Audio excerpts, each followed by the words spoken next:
Hello dear student, कैसे हैं आप सब? जय हिंद। आप सभी के साथ हम जुड़ रहे हैं। तो देखिए स्टूडेंट, आज जो है हम पॉलिटेक्निक की केमिस्ट्री के केमिस्ट्री का जो ऑब्जेक्टिव है, जो एटॉमिक स्ट्रक्चर है, आपका चैप्टर का नाम है एटॉमिक स्ट्रक्चर। एटॉमिक स्ट्रक्चर तो उसी में जो वीवीआई ऑब्जेक्टिव है उसी के बारे में हम बात करेंगे। टॉप 30 आपके ऑब्जेक्टिव हैं जो पूछे जाते हैं, तो उसी के बारे में बात करेंगे और कंसेप्ट भी इसी में क्लियर करते चले जाएंगे। कंसेप्ट में भी आप लोग कोई दिक्कत नहीं करेंगे। तो ज़्यादा लेट नहीं करते हुए स्टूडेंट, मेरे लाल मुनिया, स्टार्ट करते हैं। तो चलिए, फर्स्ट क्वेश्चन है आपका। इसमें आप बिलीव करेंगे कि ये सारा क्वेश्चन आपके एग्जाम में पूछा जाएगा, क्योंकि यही सारे क्वेश्चन आपके एग्जाम में पूछे जाते हैं मेरे दोस्त। तो पहला क्वेश्चन है कि किसी परमाणु में धन आवेशों की संख्या बराबर होती है। तो पहले हम इसको डिटेल से बता देते हैं। डिटेल का कहने का मतलब है मेरे छोटे कि पूरा विस्तार से। तो पहले देखिए, धन आवेशों की संख्या की अगर बात करें, धन आवेश किसको कहते हैं? तो धन आवेश, जैसे प्रोटॉन क्या होता है? धन आवेश। जैसे हम पी लिखेंगे तो आप लोग प्रोटॉन समझ लेंगे। किसको? तो प्रोटॉन को। और अगर हम ई लिखेंगे तो आप लोग इलेक्ट्रॉन को समझ लेंगे। आप लोगों को सुनाई दे रहा है तो आप लोग कमेंट बॉक्स में फटाफट करते जाएंगे, हाँ मेरे गुरुजी, आप मेरे को सुनाई दे रहा है। तो चलिए, तो देखिए यहाँ बोल रहा है कि धन आवेशों की संख्या, अर्थात पी जो होता है, आप लोग पढ़े होंगे इसमें फॉर्मूला में, या नहीं पढ़े तो हम बता देते हैं। जो प्रोटॉन होता है वो परमाणु संख्या के बराबर होता है। अर्थात जो प्रोटॉन होता है, प्रोटॉन, वो किसके बराबर होता है? तो परमाणु संख्या के बराबर होता है। परमाणु संख्या के बराबर होता है। तो प्रोटॉन किसके संख्या? तो परमाणु संख्या के बराबर होता है। तो यहाँ पर ऑप्शन कौन हो जाएगा? धन आवेश। जैसे ही धन आवेश बोलेगा तो ये कौन हो जाएगा? प्रोटॉन। तो किसके बराबर हो जाएगा? ये परमाणु संख्या के। तो आपके डी ऑप्शन राइट हो जाएंगे। तो चलिए अगले क्वेश्चन की तरफ चलते हैं। अगला क्वेश्चन है आपका कि किसी उदासीन परमाणु में समान संख्या में पाए जाने वाले मौलिक कण होते हैं। अब देखिए, उदासीन परमाणु यहाँ पूछा है। उदासीन परमाणु में समान संख्या में पाए जाने वाले मौलिक कण।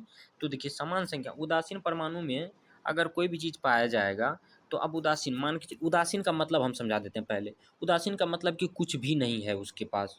जैसे आप देखते होंगे ऐसा कोई चीज़ खाते होंगे कैसनो नहीं लगता है, तो वही हो गया उदासीन। अगर कुछ नहीं, खट्टा मीठा कुछ भी नहीं लगे तो हो गया उदासीन। तो उदासीन परमाणु में जो मौलिक कण होगा, जो भी होगा, कुछ नहीं लग रहा है तो वो उसमें कौन होगा? इलेक्ट्रॉन। प्रोटॉन और इलेक्ट्रॉन होगा। प्रोटॉन और इलेक्ट्रॉन, तो यही समझना है आपको। तो चलिए अगले क्वेश्चन की तरफ चलते हैं। अगले क्वेश्चन की तरफ अगला पूछा, इलेक्ट्रॉन की द्रव्यमान कितना होता है? देखिए, एक टेक्निकल वर्ड आप लोगों के लिए यूज किया है, संहति। संहति क्या होता है जी? द्रव्यमान होता है, मतलब कि वेट। तो कितना होता है? 9.1 इंटू 10⁻28 माइनस 28 ग्राम। तो ये सब आप लोगों को याद ही रखना है। अगले क्वेश्चन की तरफ चलते हैं। अगला क्वेश्चन है, कैथोड किरणें बनी होती है। तो देखिए, कैथोड किरण, देखिए कैथोड किरण की अगर बात करेगा तो वो बना होता है आपके कैथोड किरण। तो देखिए, एक होता है कैथोड किरण और एक होता है एनोड किरण। आप लोगों को मैं दोनों बता देता हूँ। एनोड किरण, तो देखिए जो कैथोड किरण होता है, वो कैथोड किरण आपके बने होते हैं इलेक्ट्रॉन से, जबकि जो एनोड किरण होता है वो बने होते हैं प्रोटॉन से। तो याद रखिएगा, आप एप्पल देखे हैं? ऐप, ऐप यानी कि आपके मोबाइल में ऐप होगा। तो एनोड किरण किसके बने होते हैं? तो प्रोटॉन से। और जबकि कैथोड किरण यानी कि काई, काई नहीं जम जाता आप लोगों के घर में, काई, तो कैथोड किरण किसके बने होते? तो इलेक्ट्रॉन के बने होते। तो याद रखिएगा, आसान ट्रिक है मेरे भाई। तो चलिए डियर, आगे तरफ चलते हैं। अगला क्वेश्चन है, किसी अक्रिय गैस के बाह्यतम सेल में इलेक्ट्रॉनों की संख्या होती है। तो देखिए, यहाँ पूछा है अक्रिय गैस। तो अक्रिय गैस हम किसको कहते हैं? अक्रिय गैस कहते हैं helium, neon, argon, krypton, xenon और रेडॉन। तो इसमें से अगर किसी एक का हम बाह्यतम कक्षा में इलेक्ट्रॉन, हीलियम को छोड़ करके इधर सभी के जो बाहरी कक्षा में इलेक्ट्रॉन होते हैं वो कितने होते हैं? 8 होते हैं, 8। अब देखिए, यहाँ पर आपके लिए एक टेक्निकल वर्ड यूज करेगा, बाह्यतम सेल में इलेक्ट्रॉनों की संख्या। बाह्यतम सेल में बाहरी कक्षा नहीं देगा, बाह्यतम सेल दे देगा। तो कितना होगा? तो जैसे ही अक्रिय गैस बोलेगा तो अक्रिय गैस के बाहरी कक्षा में कितने इलेक्ट्रॉन? तो 8 इलेक्ट्रॉन। तो चलिए, कोई बात ही नहीं है, जहाँ हम रहेंगे वहाँ आप लोगों को दिक्कत हो जाएगा, ऐसा हो ही नहीं सकता है। चलिए अगले क्वेश्चन की तरफ चलते हैं। अगले क्वेश्चन की तरफ अगला, ये ऊपर में दिख रहा है, किसी परमाणु का परमाणु द्रव्यमान 35 है, उसकी परमाणु संख्या 20 है, तो उस परमाणु में वर्तमान में न्यूट्रॉनों की संख्या कितनी है? तो इसके लिए आपको एक फार्मूला पढ़ना होगा। तो फार्मूला पहले आप देख लीजिए। हम थोड़ा जूम करके आपको फार्मूला बता देते हैं। तो देखिए, सबसे पहले आप एक कोई हम यहाँ पर m ले लिए, तो नीचे में जो होता है वो होता है z। z को हम क्या बोलते हैं? परमाणु संख्या। याद रखिएगा, इसको बोलते हैं परमाणु संख्या। और ऊपर में होता है a, इसको बोलते हैं हम परमाणु द्रव्यमान। क्या बोलते हैं? आप लोग भी बोलेंगे, बोलिए तो एक बार, परमाणु द्रव्यमान। आप लोग भी मन मन में ही बोलेंगे, तब है ना याद होगा, तब ना चुटकुला बनेगा। तो बताइए, जेड को क्या बोलते हैं? परमाणु संख्या। और ए को क्या बोलते हैं? परमाणु द्रव्यमान। तो देखिए, ये जो परमाणु संख्या जेड को बोलते हैं परमाणु संख्या, ये परमाणु संख्या किसके बराबर होता है? तो प्रोटॉन के बराबर होता है। पी को हम क्या बोलते हैं? प्रोटॉन। क्या बोलते हैं? एक बार बोलिएगा आप लोग, प्रोटॉन। ए भाई उधर कहाँ देखतिया, एने देखो। पी को बोलते हैं प्रोटॉन और जेड को बोलते हैं परमाणु संख्या। तो और ये किसके बराबर होता है? प्रोटॉन के बराबर होता है। और ये किसके बराबर होता है? परमाणु द्रव्यमान। तो अब देखिए, अब यहाँ पर फॉर्मूला क्या बनता है कि ये बराबर होता है, ये बराबर पी प्लस एन। ये बराबर होता है पी प्लस एन। पेन थोड़ा चेंज कर लेते हैं, पेन पी प्लस एन। और आपको पी पता है कि किसके बराबर होता है? यहाँ देखिए, तो पी किसके बराबर होता है? तो जेड के बराबर होता है। तो अगर पी यहाँ है तो पी की जगह पे हम जेड लिख सकते हैं। आप बोलिएगा हाँ गुरुजी लिख सकते हैं जेड। ए बराबर पी प्लस एन या जेड प्लस एन, तो कुछ भी हो सकता है। और एन क्या है? तो न्यूट्रॉन की संख्या है। न्यूट्रॉन को हम बोलते हैं एन। तो ये सब टेक्निकल वर्ड हम थोड़ा यूज किए हैं, तो आप लोग घबराएंगे नहीं। तो ये पूछा गया है कई बार पूछा गया है मेरे दोस्त। ये लालमुनिया इधर देखो, वरना मत जा। तो चलिए, ए बराबर क्या होता है? P plus N. एक बार बोलेंगे आप लोग, ए बराबर पी प्लस एन। और जेड बराबर क्या होता है? जेड बराबर पी। जेड बराबर पी, यानी कि परमाणु संख्या बराबर प्रोटॉन। परमाणु संख्या बराबर प्रोटॉन। आप लोग भी बोलेंगे मेरे साथ। तो चलिए, क्वेश्चन की तरफ अब चलते हैं। क्वेश्चन आपका यहाँ है, यहाँ फॉर्मूला को याद रखेंगे, लिख लेंगे कॉपी में नोट करके कि परमाणु द्रव्यमान 35 है, मतलब कि ये बराबर कितना दिया है? ये बराबर 35। परमाणु संख्या 20, तो जेड बराबर कितना दिया है? 20। हमसे पूछा क्या है? न्यूट्रॉन की संख्या। तो अभी तुरंत आपने पढ़ा था कि, क्या पढ़े थे? एक बार बोलिए तो, एक बार बोलिए तो। ये बराबर क्या होता है? तो जेड प्लस एन, या जेड की जगह पे हम क्या लिख सकते हैं? पी लिख सकते हैं। तो अब पेन को थोड़ा चेंज करने दीजिए। अगर पेन को चेंज कर लिए तो जेड का मान देखिए, तो यहाँ कितना दिया है? परमाणु संख्या। जेड को हम क्या बोल सकते हैं? तो परमाणु संख्या भी बोल सकते हैं। यहाँ परमाणु संख्या कितना दिया है? 20। 20 दिया है। और यहाँ पर परमाणु द्रव्यमान मतलब कि ए कितना दिया है? 35। तो 35 यहाँ लिख दीजिए। अब बराबर में प्लस में एन, एन को ही निकालना है। तो ये 20 को अगर इधर दीजिएगा तो एन बराबर कितना निकलेगा? तो 35 में से 20 घटा दीजिए। 35 में से 20 घटाइएगा तो कितना आएगा? 15। तो 15 ही आंसर हो जाएगा। एक बार याद रख लीजिएगा कि फिर से बता देते हैं, ए बराबर जेड प्लस एन। ए के जगह पे 35 हो जाएगा, जेड की जगह पे 20, एन की जगह पे एन ही रह जाएगा।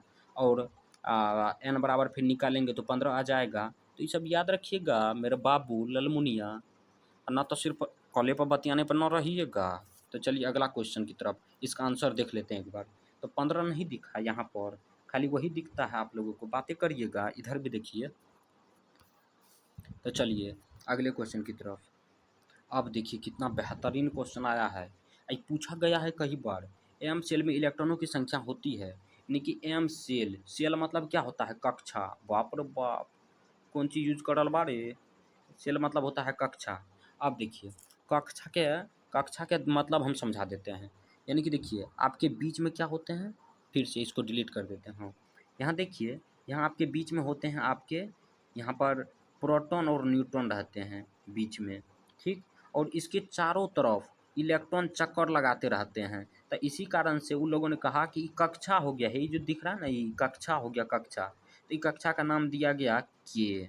और एक दूसरा कक्षा अगला बना दिया गया, इसका नाम दिया गया एल। फिर बोला कि तीसरा कक्षा और दे देते हैं यहाँ पर, इसको बोला गया एन, जहाँ पर इलेक्ट्रॉन चक्कर लगाएगा। तो समझ में आया? तो यहाँ पर आप बोला कि कितना इलेक्ट्रॉन होगा, तो इसको समझिए थोड़ा ध्यान से। तो के जगह पे पहले बोला कि किसी भी कक्षा में इलेक्ट्रॉनों की संख्या जो होती है वो 2n² फार्मूला पर बनता है। 2n² फार्मूला पर बनता है। बोला कि भाई साहब तब n क्या है? तो n बोला कि कक्षा है, कक्षा, यही है कक्षा। अब बोला कि एक बार हम, अब तुम लोग बोलोगे कि गुरुजी हम तो समझे नहीं, ये कैसे बोल दीजिए? बोलिए, हम बोल रहे हैं कि जो के है वो कक्षा है, और के वाले कक्षा में कितना इलेक्ट्रॉन होगा तो वो कौन डिसाइड करेगा? तो यही 2n² बोलेगा, 2n² फार्मूला पर ही कि के वाले कक्षा में कितना इलेक्ट्रॉन होगा। तो चलिए अब बता देते हैं। तो हमने क्या बोला कि ई बराबर क्या होगा 2n² किसी भी कक्षा में इलेक्ट्रॉन को भरने के लिए। तो अब देखिए यहाँ पर हम कक्षा छोटा सा बना देते हैं। तो ये तो फर्स्ट कक्षा हो गया ही, यहाँ तो प्रोटॉन और न्यूट्रॉन रहेगा। आई के ई एल ये पहला कक्षा, ये दूसरा कक्षा। तो बोलेगा के वाले में कितना इलेक्ट्रॉन होगा तो उसी को हम बता देते हैं। तो के कितना नंबर में? 1 नंबर में। तो 2 गुना एन के जगह पे 1 दे दीजिए, क्योंकि कक्षा है ना, तो एन को हम कक्षा माने हैं। तो 1 इसका स्क्वायर, तो 2 गुना 1 तो ये हो जाएगा 2। मतलब कि के वाले में कितना इलेक्ट्रॉन हो जाएगा 2। और ये एल वाले में कैसे निकालेंगे? तो एल कितना नंबर में है? 2 नंबर में। यहाँ पर भी 2n² का फॉर्मूला बैठाइए। तो 2 गुना 2 का स्क्वायर 4, 4 दूना 8। तो पहला कक्षा में कितना होगा? पहला कक्षा में होगा 2 और दूसरा कक्षा में कितना होगा 8। फिर तीसरा कक्षा का अगर निकालेंगे तो वहाँ निकलेगा 8। तो पहला कक्षा में 2, दूसरा कक्षा में 8 और तीसरा कक्षा में 8। यही तो है मेरे ललमुनिया। तो बताइए किसी भी कक्षा में इलेक्ट्रॉन कितना होगा वो किस फार्मूला से निकालेंगे? तो ई बराबर 2n² से हम निकालेंगे। ई बराबर 2n² से हम फार्मूला का सिद्ध करेंगे। ठीक, समझ में आया? समझ में आता है तो कमेंट में ज़रूर बताते चलो। नहीं तो सिर्फ उधर बतियाने में ही नहीं लगेगा, क्योंकि ज़िंदगी का सवाल है। ज़िंदगी जितना जल्दी बेहतर बना लो उतना जल्दी ठीक रहेगा, और नहीं तो बिछड़ते रह जाओगे इधर से उधर। तो चलिए अब क्वेश्चन पर चलते हैं। बोला कि एम सेल में इलेक्ट्रॉनों की संख्या। तो देखिए ये पहला कक्षा, ये दूसरा कक्षा, ये तीसरा कक्षा। तो पहला कक्षा को हम दे दिए के, दूसरा को एल और यहाँ एन हो गया। तो एन में इलेक्ट्रॉनों की संख्या पूछा है। तो इलेक्ट्रॉनों का फॉर्मूला क्या होता है? ई बराबर 2n²। हमको किस में निकालना? एन में। तो एन कौन सा नंबर है? ई 1 नंबर, ई 2 नंबर, ई 3 नंबर। तो एम है 3 नंबर में। तो एन के जगह पे हम क्या रखेंगे? 3। तो निकालिए ना भाई साहब एम कक्षा के लिए। किसके लिए? एम कक्षा के लिए। तो ई बराबर 2 गुना एन के जगह पे 3 दे दीजिए। 3 तिया 3 का स्क्वायर करेंगे यहाँ रख के तो 9 हो जाएगा। तो 9 दूना 18, 9 दूना 18। तो कितना हो जाएगा इलेक्ट्रॉनों की संख्या? यहाँ इलेक्ट्रॉन ही ना निकाल रहे थे, यहाँ देखिए ना इलेक्ट्रॉन ही ना निकाल रहे थे, सिर्फ उधरे देखिएगा, इधर भी देखिए। ये बराबर 2n²। तो यहाँ पर क्या हो जाएगा? तो यहाँ देख लीजिए 7 नंबर के आंसर। यहाँ क्या हो जाएगा? एम सेल में इलेक्ट्रॉनों की संख्या कितनी हो जाएगी? तो 18। कितना हो जाएगा? 18। कैसे निकाले? तो एक बार बोल दीजिए आप लोग। ई बराबर कितना होता है? कैसे फार्मूला होता है? 2n²। 2n² होता है फार्मूला। तो इसी फार्मूला से हम निकाले, एम के लिए बोला था। तो इसी तरीके से आप लोग भी निकालिएगा। एक अदर हम दे देते हैं एल कक्षा में कितने इलेक्ट्रॉन हैं, उसका आप लोग कमेंट बॉक्स में ज़रूर कीजिए, क्योंकि आपका एग्ज़ाम सर पे है। आप फटाफट अगर पूछ दिया तो जाइएगा घास छीलने।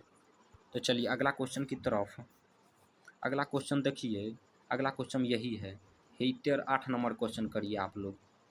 यहाँ पूछता है तेरा एल्युमिनियम का इलेक्ट्रॉनिक विन्यास क्या है? देखिए कितना इंपॉर्टेंट है, पूछता है, ये इसी कारण से हम इस चैप्टर को लिए हैं।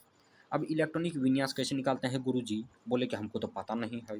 तो 13 का पूछ रहा है ना, तो आपको यही पता नहीं है? 1s और 2s और 2p। बोलिए तो 1s 2s 2p 3s 3p। तो यहीं तक रहिए, अभी यहीं तक रहिए। तो अब आप बोलिएगा कि हम s को कैसे भरेंगे? तो आपको पता होना चाहिए कि S पे जो भी इलेक्ट्रॉन होगा 2 ही इलेक्ट्रॉन हो सकता है, और P पे टोटल 6, और D पे टोटल 10, और F पे तो 14 हो सकता है। तो यहीं तक ये सब अगर याद है तो तुरंत बन जाएगा, तुरंत। तो S कितना ले सकता है ज़्यादा से ज़्यादा? 2। यहाँ पर S 2। अब P कितना ले सकता है? तो यहाँ देखिए तो P कितना लिया है? 6 लिया है। तो P पे हो जाएगा 6। तो मेरे दोस्त यहाँ पर गिनती भी करते चलेंगे, सिर्फ नहीं कि भरते चलेंगे। अब क्या करते हैं कि एक के बार थरिया के जो भात होता है मुंह में ले लेते हैं, नहीं न? तो वैसे करते हैं यहाँ पर भी। तो 6 4 10, और यहाँ पर हो गया 2 और पी पर 1। क्योंकि देखिए हम यहाँ पर दिमाग इसलिए लगा दिए।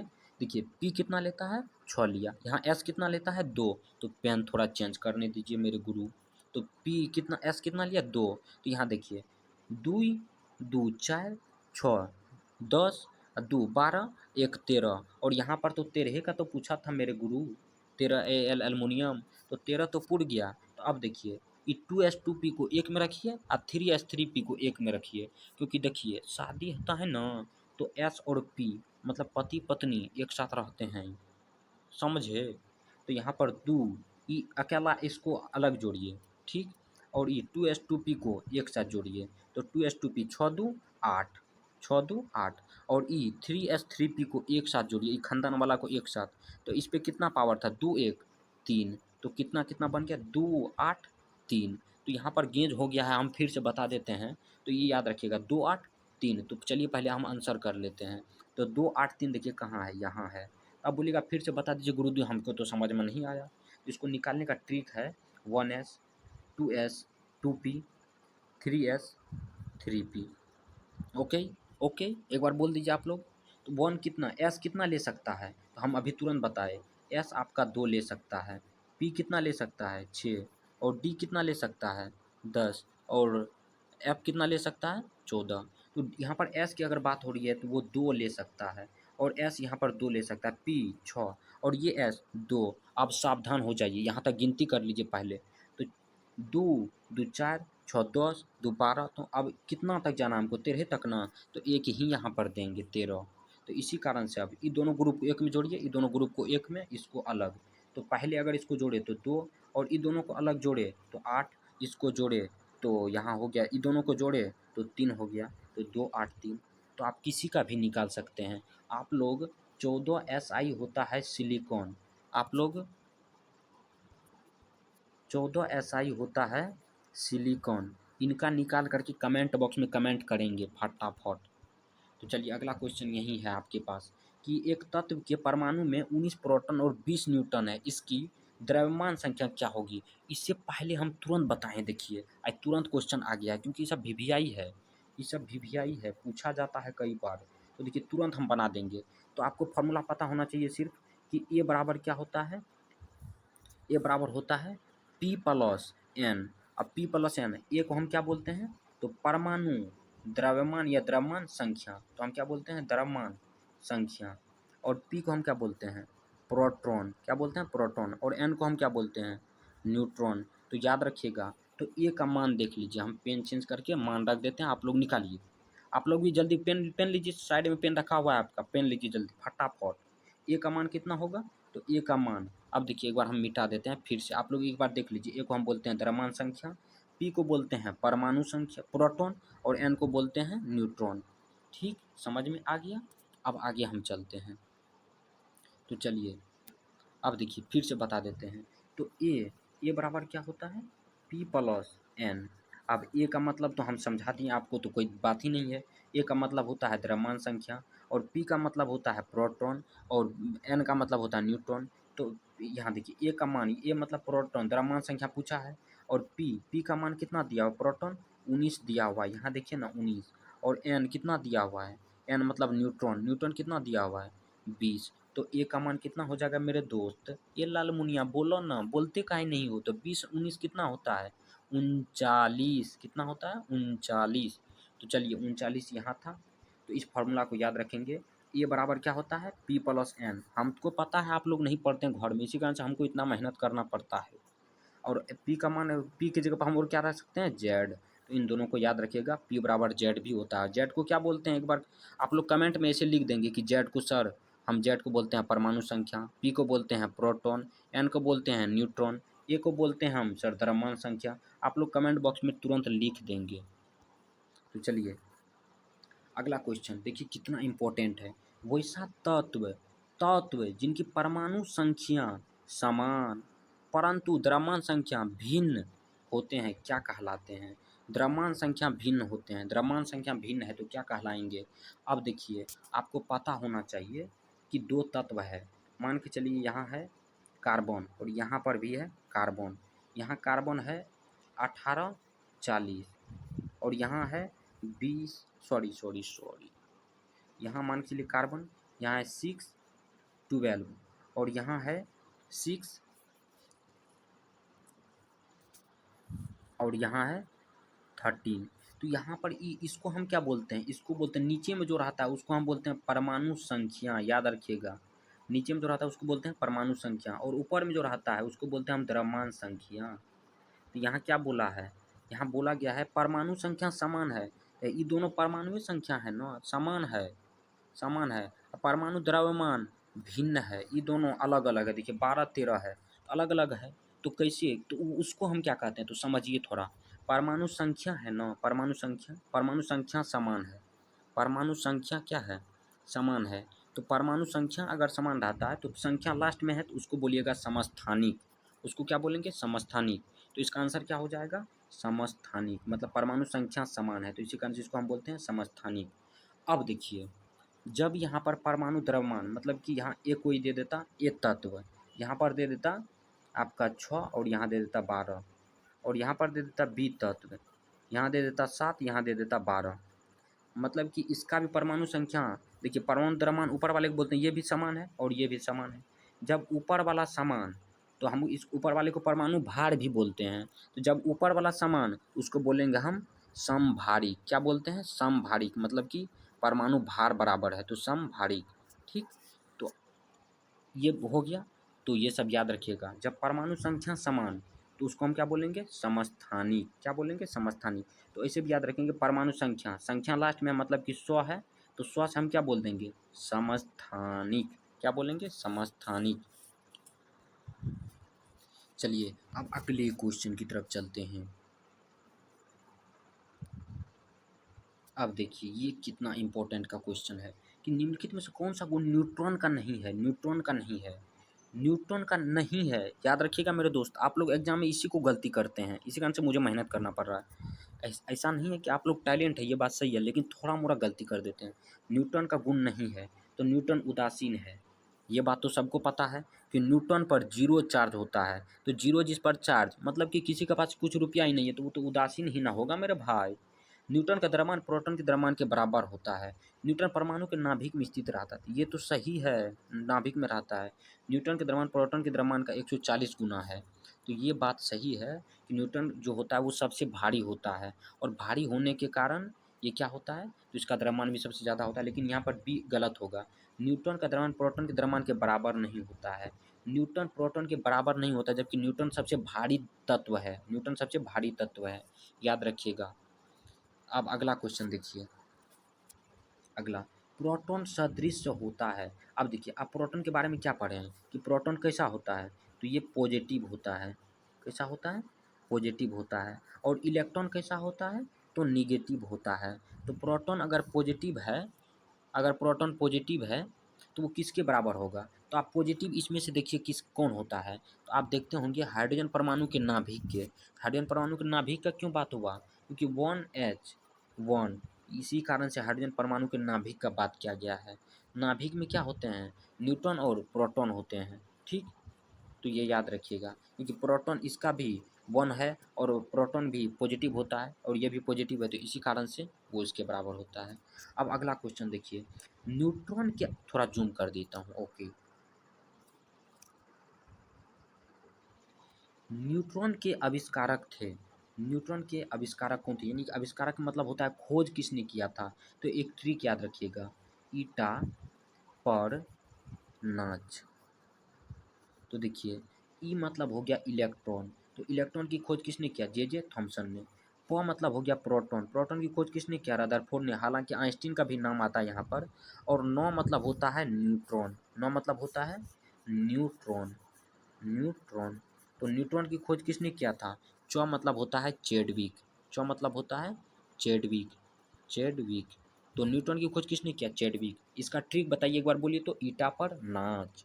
तो ईटा की खोज न्यूटन की खोज किसने किया, चेडविक। ठीक, तो याद रखिएगा। और आज के लिए इतना ही है, क्योंकि यही बहुत ही इम्पोर्टेंट क्वेश्चन था जो आपके एटॉमिक स्ट्रक्चर से आने वाले थे। ठीक, और इसी तरीके के सारे वीडियो आपको मिलते जाएंगे, जिनसे कि आपका एक भी क्वेश्चन नहीं छूटेगा, चाहे वो आपका फिजिक्स हो, केमिस्ट्री हो या मैथ हो। तो सारे के ऑब्जेक्टिव उसमें भी वीवीआई, सारा वीवीआई होगा। और ऐसा वैसा ट्रिक नहीं बताएंगे, लेकिन एक भी क्वेश्चन आपके 1 सेकेंड 5 सेकेंड से ज़्यादा नहीं जाएगा, 5 सेकेंड के अंदर आप ठोक करके आओगे, ऐसा मेरा वादा है। मेरा स्टूडेंट खुद गया पॉलिटेक्निक सरकारी कॉलेज में की बार। तो आज के लिए इतना ही, God bless you all, take care.